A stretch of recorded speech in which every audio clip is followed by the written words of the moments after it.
Good afternoon and welcome once again to the SENA TV Web English Magazine, where every Monday from 2:30 to 3 p.m. we will have an appointment to visit different and wonderful places in the United States. This will enrich us a little bit more on the American culture, possible activities to do, tips and fun facts that I'm sure you're going to enjoy. So join me on this amazing journey through the United States of America. Ladies and gentlemen, it's Monday afternoon, so get ready to be entertained. Lunes de bilingüismo. The term American Dream is used in 1,000 ways, but essentially the American Dream is the idea that suggests that all people can succeed through hard work, and that all people have the potential to upgrade their lifestyle, live happily and successful in the United States. That's the dream of millions of people all over the world. For many of them, the American Dream is just a myth, but others have compared it to paradise. The bedrock of our economic success is the American dream. It's a dream shared in big cities and small towns, across races, regions, and religion. Since the United States was founded in 1776, the country has promoted itself as an empire of liberty and prosperity. The meaning of the American dream has changed over the course of history. It originated in the idea that the New World had the availability of low-cost land for farm ownership. In the 19th century, immigrants who fled to the United States often compared their country of birth to the political freedoms in the New World, and the lack of a religious or aristocratic society that determined the limits of individual aspirations. In the 20th century, historian James Truslow Adams popularized the phrase American Dream in his 1931 book, Epic of America, where he said that the American dream was a dream of a land in which life should be better and richer and fuller for every man, with opportunity for each according to his ability or achievement. Scholars and academics have explored the American Dream theme in the careers of numerous political leaders, including Henry Kissinger, Hillary Clinton, Benjamin Franklin, and Abraham Lincoln. In 2006, while Barack Obama still was a senator, he wrote a book about his interpretation of the American Dream called The Audacity of Hope: Thoughts on Reclaiming the American Dream. Today, the idea of the American Dream simply indicates the ability, through participation in the society and the economy, for everyone to achieve prosperity. The traditional American Dream is based on the belief that hardworking citizens can make their lives better, pay their monthly bills without worry, and give their children a start to an even better life, and still save enough to live comfortably after they retire. It is the opportunity to make individual choices without the prior restrictions that limited people according to their class, religion, or race. Nowadays, according to Forbes magazine, America is a land built by immigrants, a melting pot of different cultures and creeds, where more than 11 million immigrants have arrived to the United States looking forward to the realization of their American dream.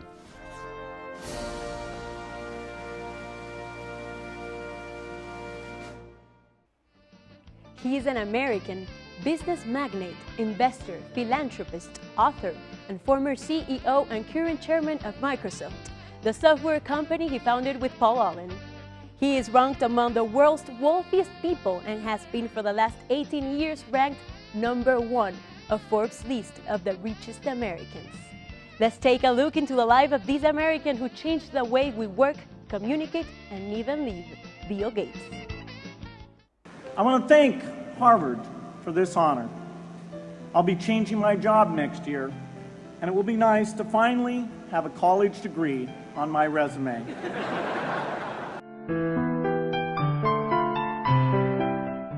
He never finished his studies at Harvard University, but eventually became the richest man in the world.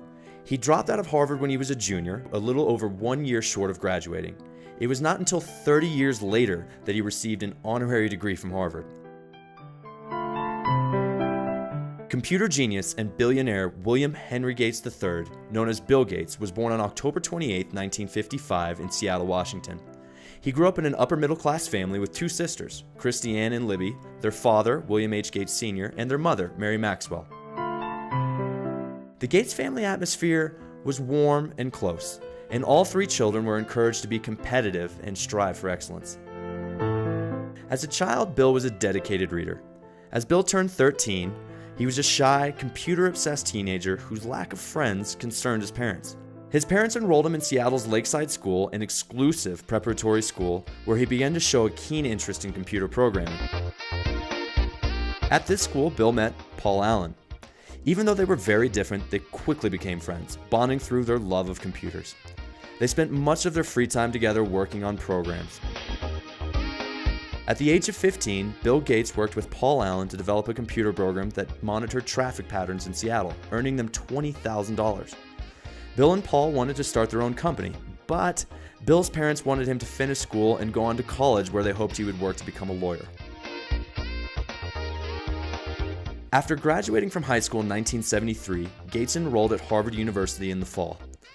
During his freshman year, he spent more time in the computer lab than in class. In the summer of 1974, Gates joined Paul Allen in Boston, where he showed Gates an edition of Popular Electronics magazine featuring an article on the Altair 8800 mini-computer kit. Both boys were fascinated with the potential this computer had to evolve into personal computing.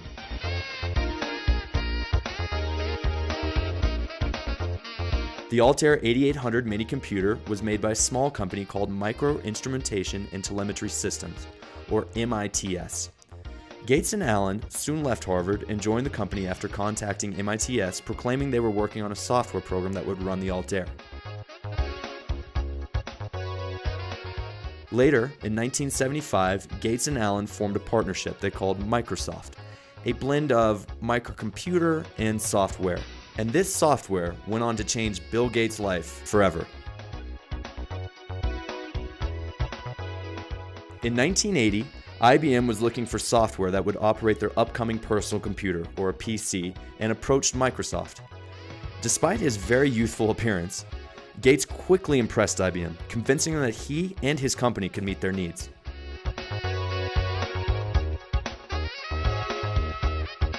In November 1985, Bill Gates and Microsoft launched Windows. In 1989, Microsoft introduced Microsoft Office, which provided applications such as Microsoft Word and Excel, into one system that was compatible with all Microsoft products.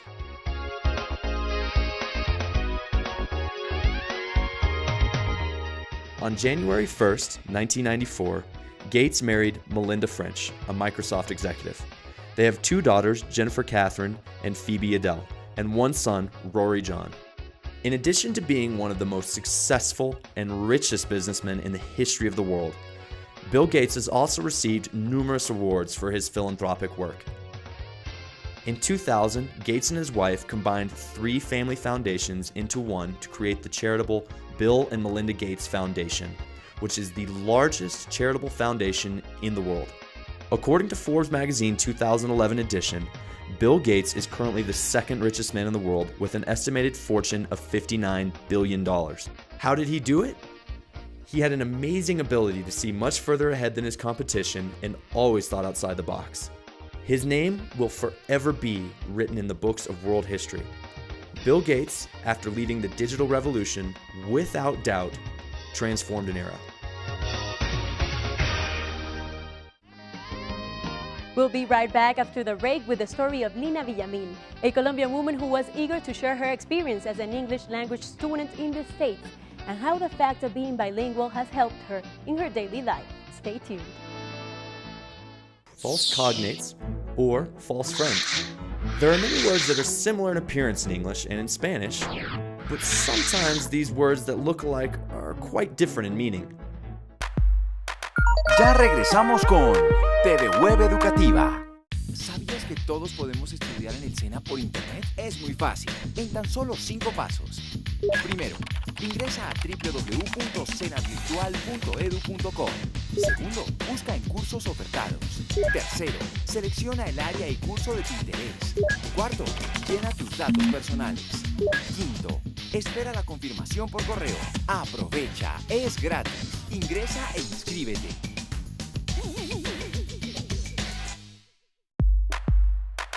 Seguimos con TV Web Educativa. Do you know some examples of false cognates or false friends? Actually means in realidad and not actualmente. Actualmente is nowadays or currently. Example: no, I'm not her boyfriend. I'm her brother, actually. Another example: everyone has a cell phone nowadays. Many people in the world travel to countries where English is the official language. If you decide to travel or live in an English-speaking country, these tips and experiences might come in handy. Since 2002, Lina Villamil started spending all of her summers learning and later improving her English in the States. Today, she runs Camp Leaders, an agency that provides people from around the world with the opportunity to spend the summer working with children at summer camps in the United States. She believes that speaking English has given her the skills to access better and professional and working conditions. Let's see what she has to say about it.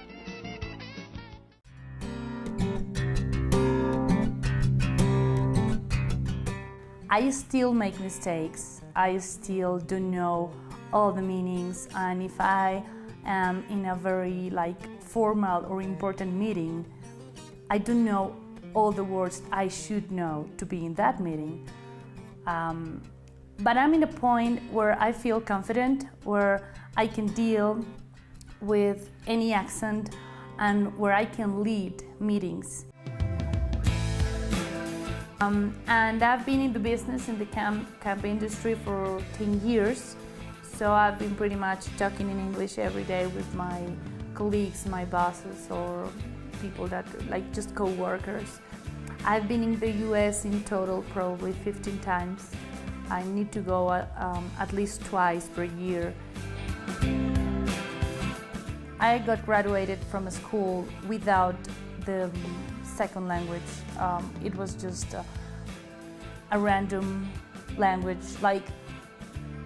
once a week you were having classes, so my level was very low and I got obsessed about it and I started learning on my own. But definitely the best part of this is when I found the way to go to the US and learn with native speakers, because it's just way different. I had the chance to go in 2001 to work at a summer camp as a counselor. My English was middle level. I was able to communicate, but I was not able to understand the sentence in full.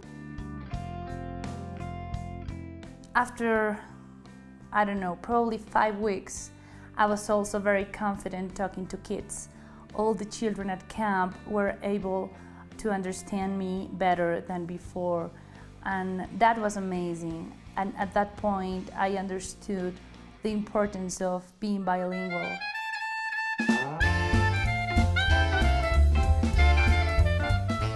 So my first time was in 2001. It was 3 months in the US.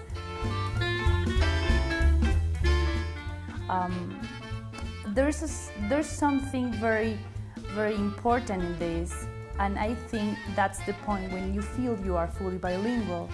I was very shy at the beginning of the summer, and I am not shy, but after a few weeks I was trying to get my own personality in English, which is very hard to do. Once you have your personality, or once you have the ability to dream in English, that's the point when you feel you are there.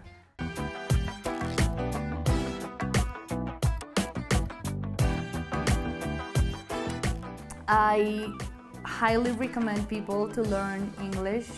If you don't need English in your life, in your professional life, you are going to be a tourist and you are going to travel someday.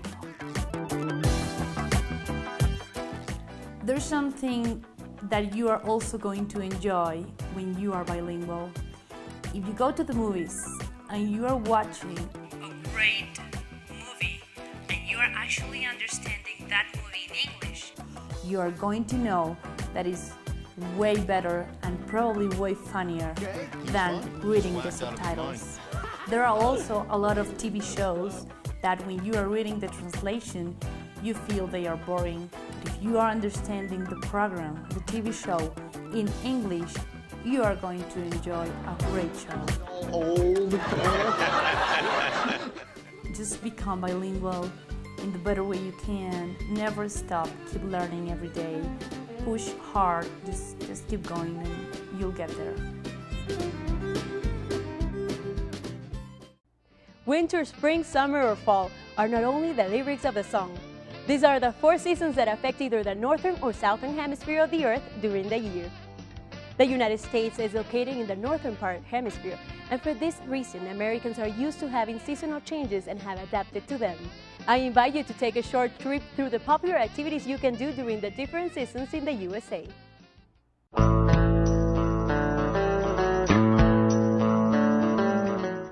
When you think about winter, you might come up with images of snowy afternoons, gray days, and trees covered with snow. Heads covered with cozy hats, thick and warm jackets, snowmans, and warm bonfires. During 4 months, most Americans have to change their routines due to the cold weather conditions. Many winter activities all over the U.S. involve the use of snow in some form. There is bobsledding, for example, a winter sport in which teams make timed runs down narrow, twisting, ice-covered tracks in a steerable sled. Some tracks offer rides in bobsleds to tourists, including those at Lake Placid and Salt Lake City in the USA. Skiing is another winter sport. It consists of an activity of gliding over snow using skis. American ski resorts offer impressive terrains on which to ski and enjoy spectacular scenery. Another sport you can enjoy during the winter is snowboarding, an increasingly common and popular sport in which participants ride a board and slide down a snow-covered mountain. Snow will also allow you to share quality time with your family, making snow angels, having fun snowball fights in the street, or building a huge snowman. After the cold winter ends, flowers begin to bloom, signaling that spring is finally here. Days will suddenly be sunnier while snow melts and wildflowers start blooming. During April and May, you can watch how different birds build their nests, incubate eggs, and care for their young. You can also go hiking, fishing, for a picnic, or just enjoy the warm weather with a cool lemonade. Since mid-May or June, when the days are getting longer and the nights are getting shorter, and you feel the warmest temperature ever, it's time for you to enjoy the summer. Vacations are finally here. Many people say it's the best part of the year in the United States, since students have their summer break and long 4-month vacations. People take advantage of the warmer temperatures by spending more time outdoors during the summer, and obviously, the beaches are the most visited places. Sports such as volleyball, skateboarding, baseball, softball, and swimming are very popular. Autumn or fall is associated with the transition from warm to cold weather, and its related status as the season of the harvest. Many cultures feature autumnal harvest festivals, often the most important on their calendars. While most foods are harvested during the autumn, foods particularly associated with the season include pumpkins, which are important both in Thanksgiving and Halloween. In North America, autumn is also associated with the Halloween season and with American football, as the regular season begins during September and ends with playoff competition in December and January in winter. Then, finally, Christmas knocks on the calendar door again, and people enjoy the most magical season of the year. Stay tuned, we will be right back after a short break with more fun and entertaining information. Complete the following sentence. Next Monday, we will blank the meeting at the office. A, assist, or B, attend. Ya regresamos con TV Web Educativa. ¿Sabías que todos podemos estudiar en el SENA por internet? Es muy fácil, en tan solo 5 pasos. Primero, ingresa a www.senavirtual.edu.co. Segundo, busca en cursos ofertados. Tercero, selecciona el área y curso de tu interés. Cuarto, llena tus datos personales. Quinto, espera la confirmación por correo. Aprovecha, es gratis. Ingresa e inscríbete.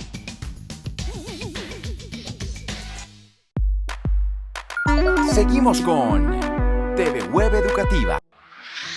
Next Monday, We will attend the meeting at the office. Explanation. To assist means ayudar in Spanish and not asistir a un lugar.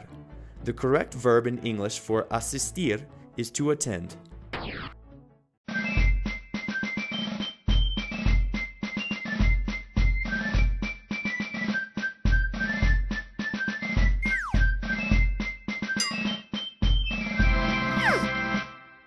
Hi everyone and welcome to our English tip for today. This lesson is part of the National Learning Service SENA bilingual programs. Today you'll learn the different ways to say goodbye. El más común es el conocido bye, que es más utilizado en una situación informal, y goodbye si es una situación más formal. Thank you, Philip. Bye bye es chao. Have a nice time significa que la pases bien. Have a nice day, que tengas un lindo día. See you later, nos vemos más tarde o hasta luego. See you tomorrow es nos vemos mañana. See you soon significa hasta pronto. Take care es cuídate. Good night es buenas noches. Se utiliza más cuando uno se despide de alguien en la noche. Stay tuned to TV Web SENA so you can learn more English. Bye everyone and thank you so much, Philip. You are awesome.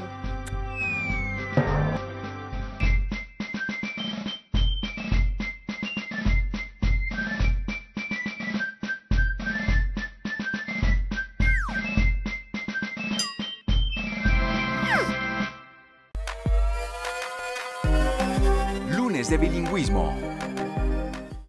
Did you know that all the 50 states in the United States have a nickname? Each state has received its name due to a special fact or characteristic of the region. Here are some of them. Alaska is known as the last frontier.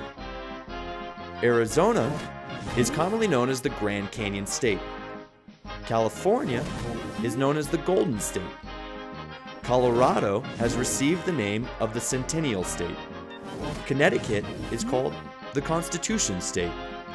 Florida is commonly known as the Sunshine State. Georgia is the Peach State. Hawaii is better known as the Aloha State. Illinois is called Prairie State. Indiana is better known as the Hoosier State. Massachusetts is known as the Bay State. Michigan is called the Great Lakes State. New York received the name of the Empire State. And Texas is the Lone Star State.